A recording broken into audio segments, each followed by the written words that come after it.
கழகத்தின் இதயமான பொதுக்குழுவை எந்த அரங்கத்துக்குள்ளேயும் நடத்த முடியாத அளவுக்கு மைதானத்துல தான் நடத்த முடியும் என்கிற அளவுக்கு பறந்து இன்றைக்கு விரிஞ்சிருக்கு. 100 அடி உயரத்தினுடைய கொடி கம்பத்துல கழகத்தினுடைய கொடி பறக்குது. 100ஆண்டு விழாவை நோக்கி சென்று கொண்டிருக்கிறோம்னு இந்த 100 அடி கொடி நமக்கு உணர்த்தி கொண்டிருக்கு. மதுரையை சுற்றி கிட்டத்தட்ட 60 கிலோமீட்டர் சுற்றளவுக்கு கருப்பு சிவப்பு கொடி பறக்குது. அந்த காலத்துல எந்த ஊருக்கு போனாலும் நம்ம கொடி பறக்குதான்னு என் கண்கள் தேடும். நம்மை பொறுத்தவரை தமிழ்நாட்டில் அத்தனை ஊர்லயும் அத்தனை நகரத்திலையும் அதிக கொடி ஏத்தின கைதான் இந்த ஸ்டாலின் கை.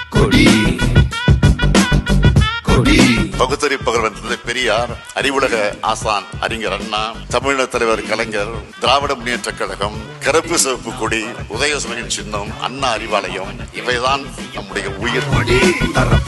இந்த உயிர்களை கொண்டு உயிரினும் மேலான தமிழ்நாட்டை தமிழினத்தை இதுவரை காத்தது போல இனியும் காப்போம்னு உறுதி எடுக்கிற பொதுக்குழு தான் இந்த பொதுக்குழு.